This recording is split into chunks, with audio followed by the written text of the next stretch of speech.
আচ্ছা, সত্যিকারের সৌন্দর্য বলতে আমরা আসলে কি বুঝি, কখনো কি ভেবে দেখেছেন? চলুন আজ আমরা বাংলার এক অনেক পুরনো লোককথার গভীরে যাই। এমন এক গল্প যে আমাদের সৌন্দর্যের ধারণাটাকেই হয়তো একটু নাড়িয়ে দেবে। গল্পটা এক মহৎ হৃদয়ের, তার ভেতরের শক্তির। আসুন টেকো বউয়ের সেই অসাধারণ গল্পটা শোনা যাক। এই প্রশ্নটা কিন্তু নতুন নয়, তাই না? যুগ যুগ ধরে কত কবি, কত দার্শনিক এর উত্তর খুঁজেছেন। আর মজার ব্যাপার হলো, আমাদের আজকের গল্পটাও ঠিক এই প্রশ্নটারই একটা খুব জোরালো জবাব দেয়। একবার ভাবুন তো, আমাদের নিজেদের কাছে সৌন্দর্যের মানেটা ঠিক কী? গল্পের শুরুটা হচ্ছে বাংলারই একটা ছোট কোলাহলপূর্ণ গ্রামে।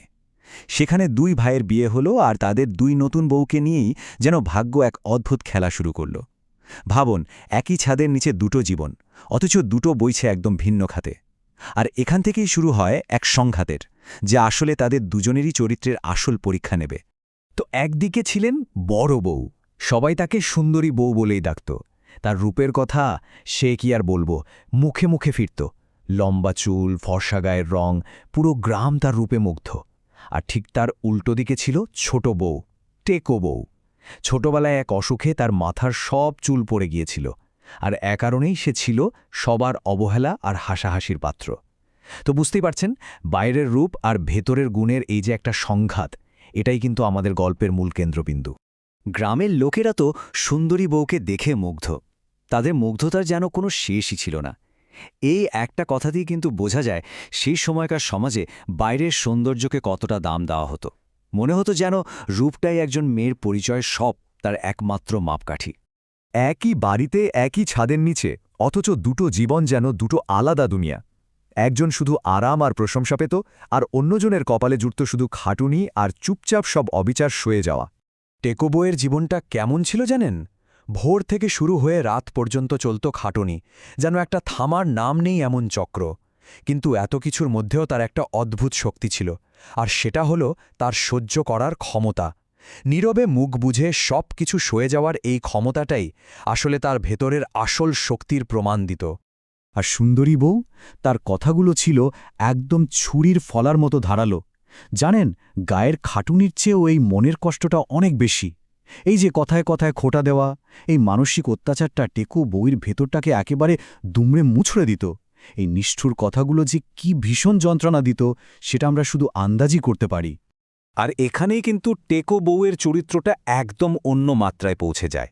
ভাবুন, এত অপমান, এত কষ্ট, তারপরেও সে কিন্তু কখনো অভিযোগ করেনি। বরং তার মুখের ওই শান্ত হাসিটাকেই সে একটা বর্মের মতো ব্যবহার করত। ওই হাসিটাই যেন তার ভেতরে সম্মানবোধটাকে বাঁচিয়ে রাখত। সে যেন নীরবে এটাই প্রমাণ করে দিচ্ছিল যে আসল শক্তিটা বাইরের চেহারায় থাকে না, থাকে মনের জোরে। তো ঠিক যখন মনে হচ্ছিল টেকো বউয়ের জীবনে অন্ধকার ছাড়া আর কিছুই নেই, ঠিক তখনই ভাগ্যের চাকাটা ঘুরতে শুরু করল। রাজবাড়ি থেকে এলো এক ঘোষণা, আর সেই ঘোষণায় যেন সবাইকে এক মঞ্চে এনে দাঁড় করালো। এমন এক মঞ্চ যেখানে আসল আর নকল সৌন্দর্যের এক ফাইনাল পরীক্ষা হবে। রাজার এই প্রতিযোগিতাটা কিন্তু ছিল একদম অন্যরকম। তিনি কিন্তু সেরা রাঁধুনি খুঁজছিলেন না, না, তিনি খুঁজছিলেন সবচেয়ে সুন্দর মনের মানুষটাকে। এটা ছিল গুণের পরীক্ষা, হাতের কাজের নয়। মানে এমন একটা চ্যালেঞ্জ যা সবার ভেতরের আসল মানুষটাকে বের করে আনবে। কিন্তু প্রতিযোগিতা শুরু হওয়ার আগেই টেকো বউকে তার সুযোগটাই দেওয়া হলো না। তার শাশুড়ি তাকে সাফ মানা করে দিলেন। আর এই কথাগুলো, এটা শুধু তাকে বারণ করা ছিল না, এটা ছিল তার মানুষ হিসেবে পরিচয়ের উপর এক চরম আঘাত। বোঝাই যাচ্ছিল পরিবারের চোখে তার কানাকড়িও দাম ছিল না। তো প্রতিযোগিতার দিন সুন্দরী বউ নিজের রান্নার প্রস্তুতিতে ভীষণ ব্যস্ত। ঠিক সেই সময়ই তাদের দরজায় এসে দাঁড়ালো এক অচেনা অতিথি। আর এই রহস্যময় অতিথিই কিন্তু আসল পরীক্ষাটা নিতে চলেছিল, যে পরীক্ষার সাথে রান্নার কোনো সম্পর্ক নেই, আছে শুধু দয়ার সম্পর্ক।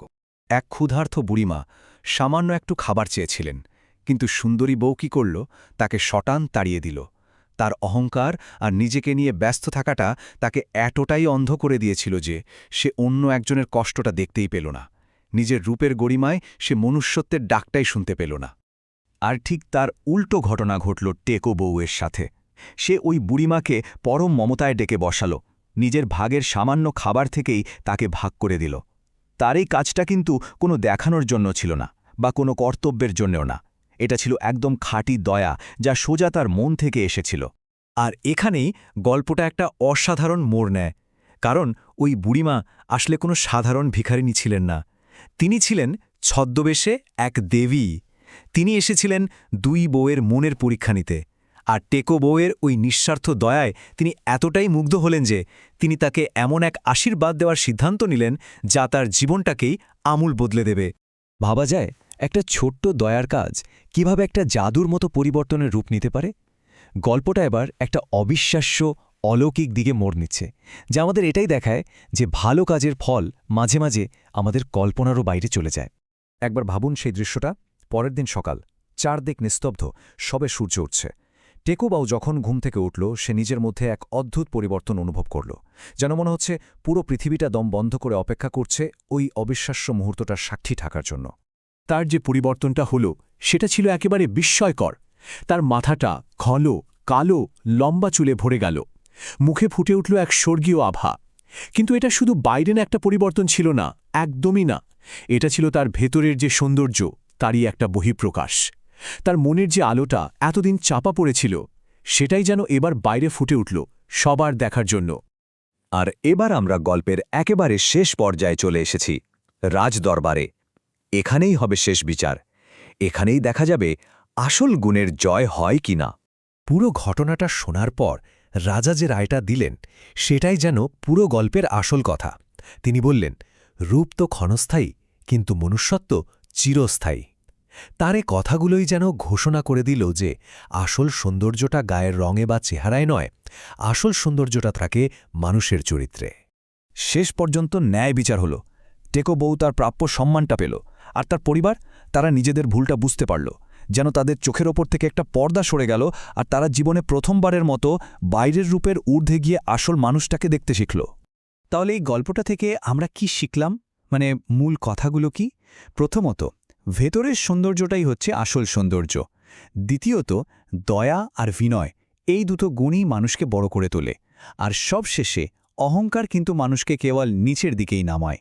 গল্পটা হয়তো অনেক পুরনো, তাই না? কিন্তু এর ভেতরের যে বার্তাটা, সেটা আজকের এই ছবি সর্বস্ব দুনিয়ায়, যেখানে আমরা শুধু বাইরের চাকচিক্য দেখি, সেখানে কিন্তু আরও অনেক বেশি সত্যি। তাই শেষে একটা প্রশ্ন রেখে যাই, আমাদের নিজেদের জীবনে আমরা কিভাবে এই বাইরের চকচকে পর্দার আড়ালে লুকিয়ে থাকা মানুষগুলোর ভেতরের আসল আলোটা খুঁজে বের করতে পারি? এটা কিন্তু ভাবার মতো একটা বিষয়, তাই না?